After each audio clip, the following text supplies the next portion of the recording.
आप मुझको ढूंढने की कोशिश मत करना। आई एम गोइंग टू और उस टाइम आपने जो करा वो ना करा होता तो आज हम यहाँ ना होते।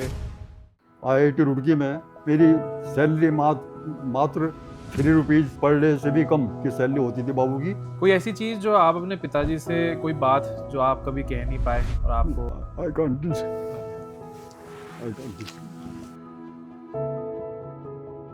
इतना बढ़िया था कि I had to face heart attack. बस सबसे बड़ा मलाल तो यही है कि ये लोग अच्छा, बताओ, मुझे बताओ। आई कुड नॉट गिव हर। तुम्हें आगे बताया नहीं, 2-4 दिन बाद कोई कांड हो गया। मम्मी तो उस समय करीब करीब आधी पागल सी हो गई थी। हेलो गाइस, वेलकम टू मेरा सफर। सबसे पहले मैं क्लियर करना चाहता हूँ, मेरा सफर कोई पॉडकास्ट नहीं है। मेरा सफर एक सीरीज है जहां पर हम दादा दादी नाना नानी की उम्र के लोगों को लेकर आ रहे हैं, उनसे चर्चा कर रहे हैं उनकी जिंदगी के बारे में, क्योंकि उनका जो सफर है ना वो बहुत ज्यादा इंपॉर्टेंट है और उसमें जो लेसन्स हैं वो हम जैसी जनरेशन के लिए और आने वाली जनरेशन के लिए बहुत इंपॉर्टेंट है और उनको प्रिजर्व करके रखना उससे भी ज्यादा इंपॉर्टेंट है। हमारे दादा दादी नाना नानी अब ओल्ड हो रहे हैं और उनका इतना सारा प्यार और इतना सारा ज्ञान इस सीरीज में प्रिजर्व होने वाला है। हम लोग उनसे डिस्कस करेंगे उनकी लाइफ के स्ट्रगल्स, कैसे उन लोगों ने उस चीज़ों को ओवरकम करा, कैसे वो यहाँ तक पहुंचे और कैसे हम लोग उनके बच्चे यहाँ तक पहुंचे। बहुत सारी कहानियां हैं, बहुत इमोशनल एपिसोड्स हैं। सबसे कमाल की बात यह है, इस पूरी सीरीज से जो भी रेवेन्यू हम कमाएंगे उसका 10% जो भी गेस्ट आ रहे हैं हम उनको रिटर्न देंगे। 10% off the revenue will go to the guest. तो इस सीरीज को बहुत ज़्यादा फॉरवर्ड करिएगा, क्योंकि जितना रेवेन्यू हम कमा पाएंगे उसका उतना 10% हम उस गेस्ट को देंगे, क्योंकि वो सब रिटायर हो चुके हैं। इसको शेयर करना अपने दादा दादी नाना नानी के साथ, क्योंकि उनके उम्र के लोगों के लिए ये कहानियां बहुत ज़्यादा रिलेटेबल है। पहला एपिसोड मेरे नाना जी के बारे में है, जिन्होंने मुझे ये 250 साल पुराना लॉक दिया है गिफ्ट में। ये कहानी है उनके जर्नी के बारे में और हमारी लाइफ के बारे में। इसको पूरा एंड तक ज़रूर सुनिएगा। एक और बहुत इंपॉर्टेंट खास बात है, मेरे नाना जी ने अपने सारे ऑर्गन डोनेशंस के लिए अप्लाई कर रखा है। उनके पास उसका सर्टिफिकेट है और उनके पास उसका प्रूफ है। उनकी उनकी बहुत पहले से इच्छा थी कि जब मैं जाऊं तो मेरे सारे ऑर्गन किसी को डोनेट हों और किसी के काम आए। तो ऐसी बहुत सारी प्यारी प्यारी चीज़ें हैं जो हमारी जनरेशन में आज हम सब भूल जाते हैं। ये सीरीज आपको बहुत पुरानी पुरानी यादों में लेके जाएगी। इसको आखिरी तक जरूर देखना। और अगर आपको अपने दादा दादी और अपने नाना नानी को मेरा सफर पे फीचर करवाना है, कमेंट करके हमें रीच आउट करिए। We will get back to you और हम जरूर आपके दादा दादी या नाना नानी को इस शो पर लेकर आएंगे। Thank you. नमस्ते नाना। नमस्ते। आपका हेलो, हाउ आर यू बेटे? मैं बिल्कुल ठीक हूँ। हैं? आपका स्वागत है। मेरा सफर हमारे शो का नाम है और हम आज आपके सफर के बारे में डिस्कस करने वाले बिल्कुल हैं। बिल्कुल चुम।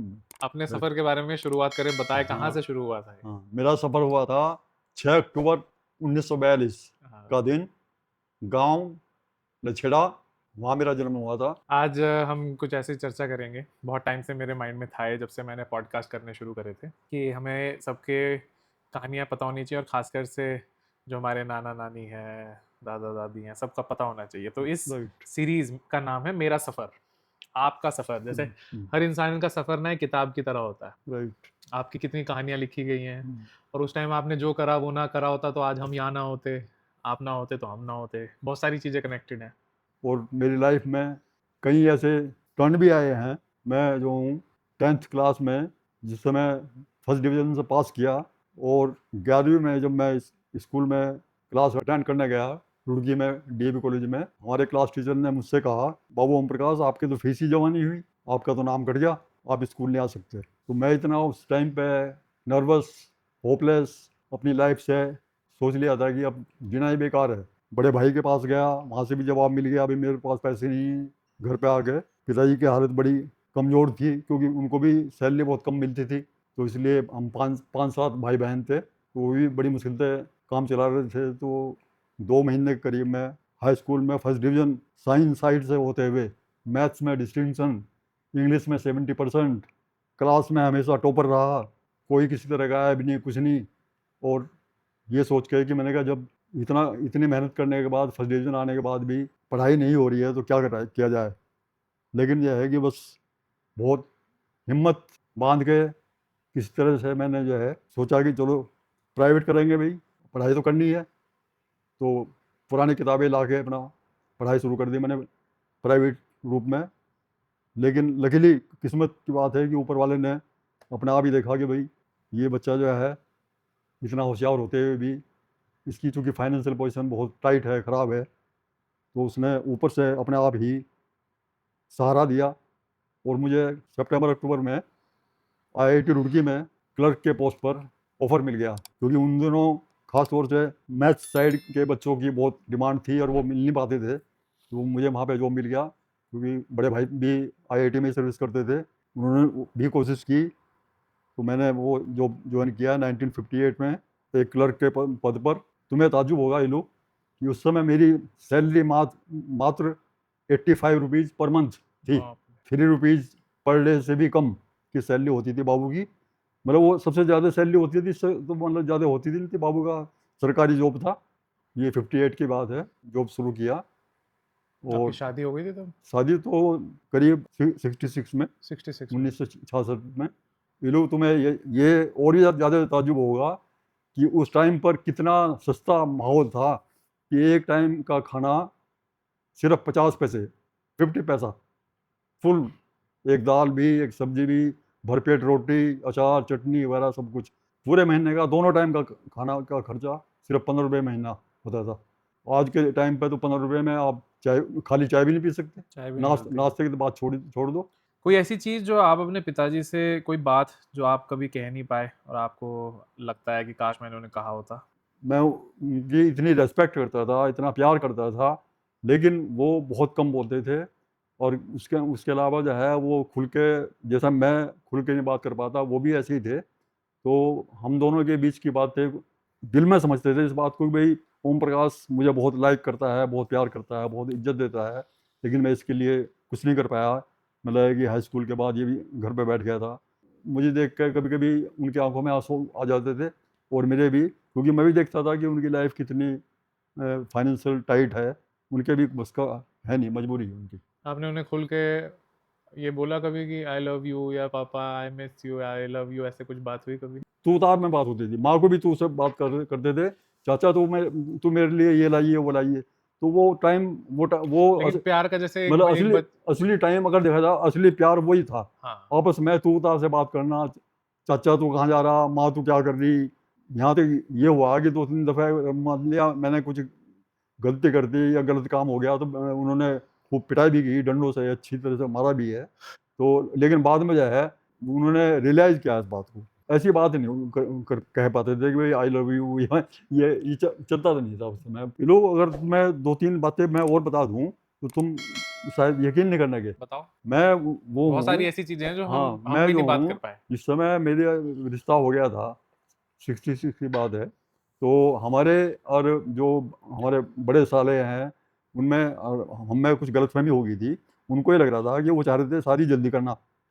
हमारी हालत मतलब फाइनेंशियल कुछ ऐसी थी कि मदर भी बीमार चल रही थी, फाइनेंशियल भी बहुत टाइट से हम चल रहे थे। तो उस वजह से हम चाह रहे थे कि किसी तरह थोड़ा-सा लेट हो जाए। कुछ ज़्यादा एज तो हुई नहीं थी, 22 साल, 23 साल की एज ज़्यादा तो होती नहीं मेरी। तो हम चाह रहे थे कि साल 2 साल और निकल जाए किस तरह से। तो उनको ये डाउट हुआ कि हो सकता है इनकी कोई डिमांड हो, जो इतना टाल रहे हैं, क्योंकि भाई सरकारी नौकरी पे था, और मैं मतलब अच्छा सुंदर भी था, अच्छी हेल्थ थी मेरी, मैं बाकायदा जिम जाना, वॉलीबॉल खेलना, स्पोर्ट्समैन था, सारी बातें थी। तो उनको ये लगा कि ये शायद जो है कुछ इनकी कोई डिमांड है। डिमांड होगी। तो मैंने उससे कहा है कि मैंने भाई ऐसा है, एक बात तो तुम अपने दिमाग से ये निकाल दो कि हमारी कोई डिमांड है। हमारी डिमांड एक नए पैसे की नहीं है। हमें कोई न दिखावा चाहिए, न हमारी कोई डिमांड है, ना कुछ चाहिए। एक दफ़ा क्या हुआ कि मेरी जो मतलब ये शादी हुई है, इससे पहले भी एक रिश्ता हो गया था। फाइनेंशियल पोजीशन टाइट होने की वजह से मुझे मजबूरी में उनको ये लेटर लिख कर देना पड़ा अपनी तरफ से कि भाई ऐसा है कि हम इतने गरीब हैं, हमारे यहाँ रोटी तक खाने के लिए लाले पड़ रहे हैं, तुम्हारी लड़की आगे भूखी मरेगी, कोई बात होगा तो इसलिए जो है कोशिश ये करो कि भाई कहीं इसका रिश्ता कहीं अच्छी जगह कर दो। हमारे हालात तुम आगे देख लो, अच्छी तरह देख लो। ये सब जब चल रहा था, जब ऐसी हालात थे घर में, रोटी खाने के लाले पड़ रहे हैं, तो क्या इस टेंशन को कैसे आप हैंडल करते थे? इस समय एक दफ़े इतना कर्जा हो गया मेरे ऊपर दुकानों का, जहाँ से भी सामान लिया फिर वहाँ फिर दूसरी दुकान से सामान लिया, कभी मकान का किराए के पैसे, कभी दूध वाले के पैसे। इन सब से मैं तंग हो गया, जब देखा कि भाई अब तो जो है, तो मुझको 8-10 दिन के लिए घर छोड़ना पड़ा। I went to die. मतलब ये हालत हो गई। मैं पहले यहाँ से हरिद्वार गया, गंगा जी के किनारे तक गया, वहाँ पे बाय द वे कोई जानने वाला मिल गया, टकरा गया, उसने कहा, भाई वो ओम प्रकाश तुम यहाँ कैसे? मैंने कहा, भाई मैं तो हर की पैड़ी पे नहाने के लिए आया, तो वहाँ से वो बच गया, मैं चल गया। उसके बाद फिर जो है वहाँ से मैं देहरादून गया, वहाँ मतलब इस टाइम सब आपके माइंड मतलब में गलत हाँ बातें चल रही हम थी। चल रही थी। लेकिन बस यह है कि मुझे चूंकि बचना था, या मतलब मेरी लाइफ अभी और लंबी चलनी थी, ये 8-10 दिन तक जो है इधर उधर धक्के खाने के बावजूद फिर मैं तो मुझे आपकी मुझे याद आ गई अपनी माँ की। मैंने कहा, यार मेरी माँ की क्या हालत होगी होगी। और देखा वो तो उन्हें बीमार, सबको बिना बताए भाग गए आप? हाँ बिना वो लिख के गया था, लिख के क्या भागा था। लिखा आपने? लिखा मैंने कहा यह है कि ये आप मुझको ढूंढने की कोशिश मत करना, और मैं I am going to suicide. मुझे मेरी लाइफ में चारों तरफ अंधेरा है, मुझे दिखाई नहीं दे रहा कि मैं कैसे काम चलाऊंगा। फिर आप जब घर पहुंचे तो मम्मी ने क्या बोला? मम्मी तो उस समय करीब करीब आधी पागल सी हो गई थी, मतलब पागल बिल्कुल बुरी तरह से जो है, हाय ओमी हाय हाय हाय ओमी कर करके। वो तो उसके बाद वो बेड से उठी नहीं, वो मतलब है कि जो है वो सदमा ऐसा लगा वो जब तो आप आ गए तब भी? वो तो मतलब है कि सब वो माँ की डेथ का तो सब अगर देखा है तो उसका मैं ही गुनहगार हूँ, क्योंकि वो सदमा सह नहीं गई, सह नहीं पाई। उसके वो बाद एकदम जो है बार बार घर घर से भागती थी, ओमी ओमी करके जो है। आपके ओमी आने के बाद भी? बाद भी यहाँ कई दिन तक ऐसा रहा, उसे डर था कि ये फिर ना चला जाएगी। फिर इससे और निकले आप, तब आपकी शादी हुई, ये सब आपका फिर जॉब लग गई? शादी भी ऐसी हुई है कि घुड़चड़ी होती है ना, एक घुड़चड़ी, हाँ। बिना घोड़ी बिना बाजे की घोड़ी घुड़चड़ी हुई मेरी। दावत सावत वगैरह कुछ नहीं, बस खाना पूर्ति के लिए सब कुछ। तो मुझे नहीं पता था आपने सुसाइड अटेम्प्ट के लिए आप निकले थे। ये तो मुझे आज पहली बार पता चला। कैसे, मतलब क्योंकि ये सब बातें कभी हो ही नहीं पाती हैं। नहीं मतलब जो हमने सिर्फ है, आपके जैसे, आप लोगों ने कभी हमें ये सब देखने ही नहीं दिया, हम्म, हमें हमेशा खुश रखा। हम्म, जो बचपन में घूमने आए, नाना नानी के घर गए हैं हम्म। तो हर चीज़ मिली जो चाहिए थी। और आपने कितने मुश्किल टाइम देखे हैं। ये लोग मतलब जो है कि ऐसी ऐसी बातें याद आती हैं मुझे कभी कभी कि इतनी ईमानदारी से, इतनी सच्चाई से, इतनी लगन से मैंने काम किया है कि एक सबसे नीचे क्लर्क की पोस्ट से लेके सबसे हाईएस्ट पोस्ट तक मैं राइज किया हूँ।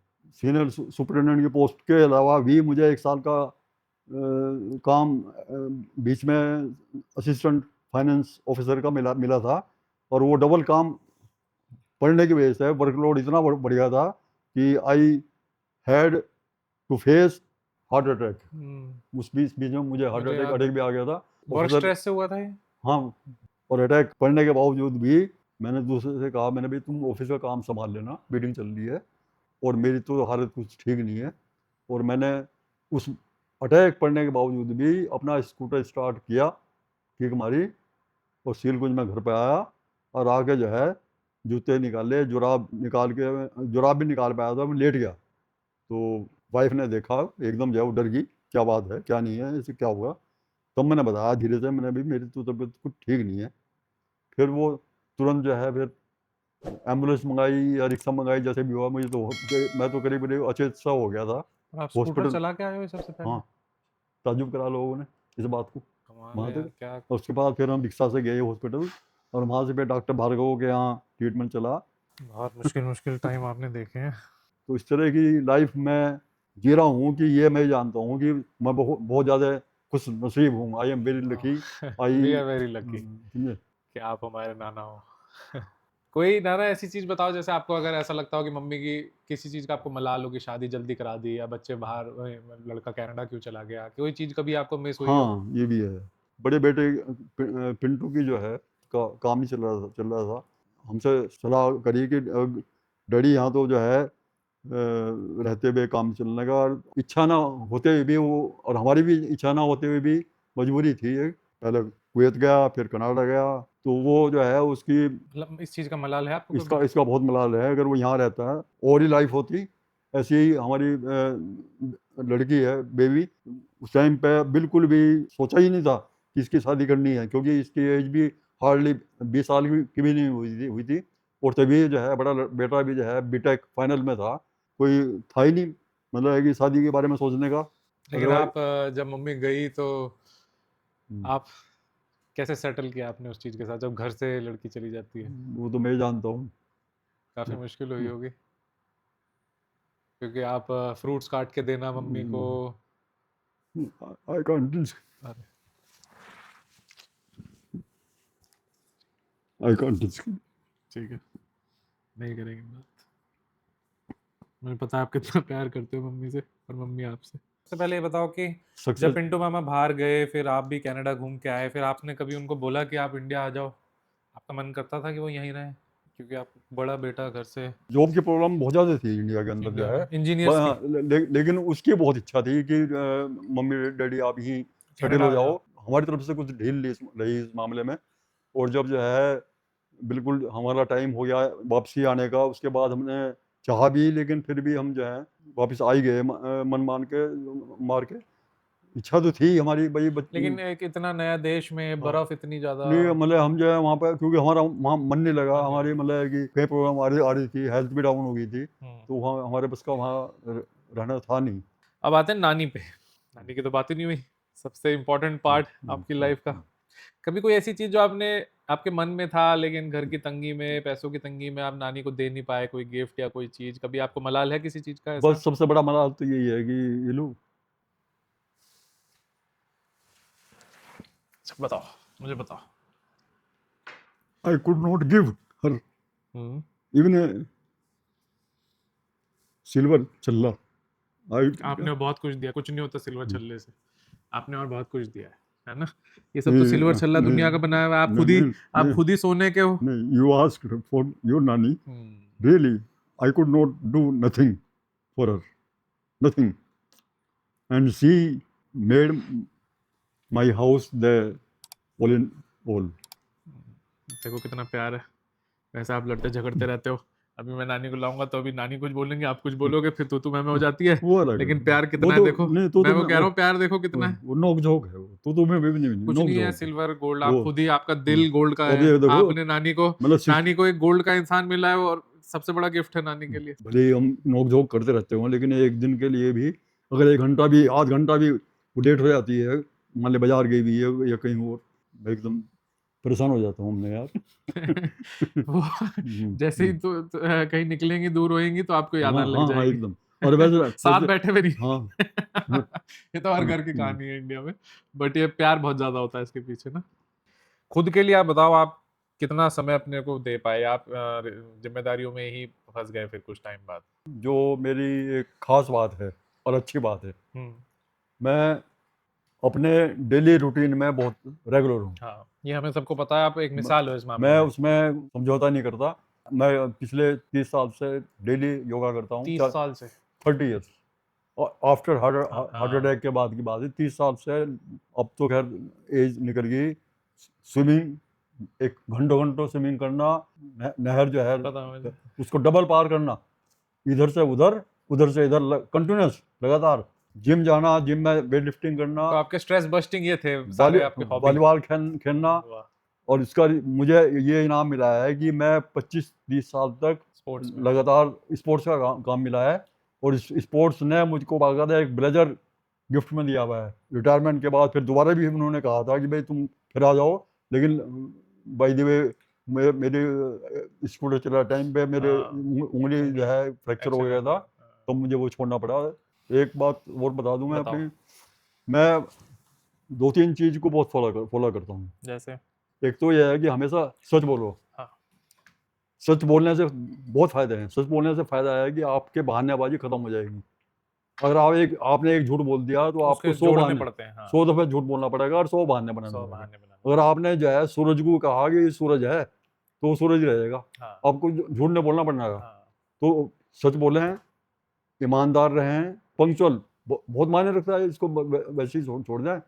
अगर आप बाई द वे ट्रेन पकड़ रहे हैं, कहीं जा रहे हैं, अगर 1 मिनट लेट हो गए तो गई आपकी ट्रेन, गई। वो नहीं वेट करने की आपका। सिंपल विचार, कम बोलो और कम खाओ। हाँ, कम खाओ। आप कम बोलो सेहत और ठीक कम खाओ। रहेगी। दोनों दोनों से फायदा है। हाँ, ज़्यादा बोलने से बहुत से कभी कभी गलत बात निकल गलत जाती निकल है। जाती है। कम बोलोगे तो सोच कर बोलोगे। हाँ। मुझे कुछ आप ऐसे एडवाइस दो जो आज के फादर्स हैं, जैसे मैं भी फादर बन गया हूँ, तो आप आज के फादर्स को कुछ एडवाइस दो। आप as a father now, grandfather, अब अगली जनरेशन को, थर्ड जनरेशन को कोई एडवाइस, कोई सजेशन अपने लेसन से, लाइफ लेसन से। बच्चे आजकल का टाइम इतना चेंज हो गया है, इतना बदल गया है कि मतलब कि हमारे टाइम का बचपन बहुत अच्छा था। मुझे वो अपना बचपन बहुत अच्छा याद आता है। कंचे खेलते थे, गुल्ली डंडा खेलते थे। तो आजकल के बच्चों को तो वो चीज़ मिलती नहीं। उनके लिए तो उनकी तो लाइफ इतनी बिजी हो गई है, इतनी खतर मतलब है कि उनकी क्या लाइफ है वो मैं देख कर दंग रह रहा हूँ। किताबें अभी देख रहा था, एक किताब देख रहा था, मैंने कहा क्या बच्चा है, क्या इतनी मोटी मोटी किताबें। तो बच्चे पे बहुत जरूर मतलब उसकी बातों को सुनो, बड़े गौर से सुनो, वो क्या कहता है। हाल तो अपने आप पूछो उससे कोशिश करके, जब वो स्कूल से आता है टाइम दो आधा घंटा निकाल के किस तरह से कि वो अपनी प्रॉब्लम है वो कहना चाहता है, कहेगा तो तब जब आपके पास टाइम होगा। जब आपके पास टाइम है नहीं, आप मोबाइल में लग गया, स्कूल से आया थका आ रहा और तुम मोबाइल में लगे हुए हो या किसी काम में लगे हो, तो आध घंटा तुम्हें उस टाइम पर देना है बच्चे के लिए। सबसे पहले प्यार से बैठो और पूछो उससे, बेटे और स्कूल में कोई किस तरह की परेशानी हुई हो, कोई बात हो, कुछ हो, शेयर करो। मतलब उसके प्रॉब्लम को शेयर करना है आपको। आजकल के माँ बाप नहीं करते, 90% उनके पास टाइम ही नहीं है। फादर्स का भी करना इंपॉर्टेंट है, हाँ सिर्फ मदर का काम नहीं हाँ है ये। हाँ, दोनों का है। मदर तो लगी रहती है उसमें जो है 24 घंटे। उसकी बात को मतलब शेयर करो उसके साथ में, जिससे मतलब वो खुल जाए आपसे। वो अपने आप ही बताएगा, फिर कुछ दिनों बाद अपने आप बताना शुरू कर देगा। कई दफ़े क्या होता है कि मतलब एक जो है उसको स्कूल में उससे सीनियर बच्चे ने धमकी दे दी, ये मतलब है कि टीचर ने धमका दिया, डांट दिया कुछ, और कह दिया कि खबरदार जो मतलब है जो किसी को बताया, और वो बेचारा डर गया। तुम्हें आगे बताया नहीं, 2-4 दिन बाद कोई कांड हो गया, उसके बाद रो रहे। उससे अच्छा है कि आप अभी से आपका रूटीन आज से हो जाना चाहिए, इस समय से। इससे जैसे बच्चा स्कूल से आएगा, यू विल गिव हिम आधा घंटा, और कम से कम जो है इंडोर गेम कोई ना कोई, मतलब कोई इंडोर गेम, चाहे कैरम हो या लूडो हो, या मतलब ऐसा गेम जो हो मतलब कि, या उसकी अपनी इच्छा का कोई और गेम कोई हो, गेम वो उसके साथ खेलो, तो इंडोर गेम खेलो उसके साथ, ताकि फिजिकल गेम। उसको मतलब ये लगे कि हाँ ये ही फादर मदर उसके फ्रेंड हैं। फ्रेंड है, बहुत बड़ी एडवाइस है। थैंक यू सो मच नाना, मजा आया आपसे बात करके। और बी सॉरी हैप्पी बेटे। थोड़े इमोशनल मोमेंट आ गए, है ना। नहीं मेरा लेकिन अच्छी बात है आपने शेयर करा, है ना। थैंक यू शेयर करने के लिए, और मुझे कुछ चीजें पता नहीं थी, आज पता चली हैं। Thank you very much.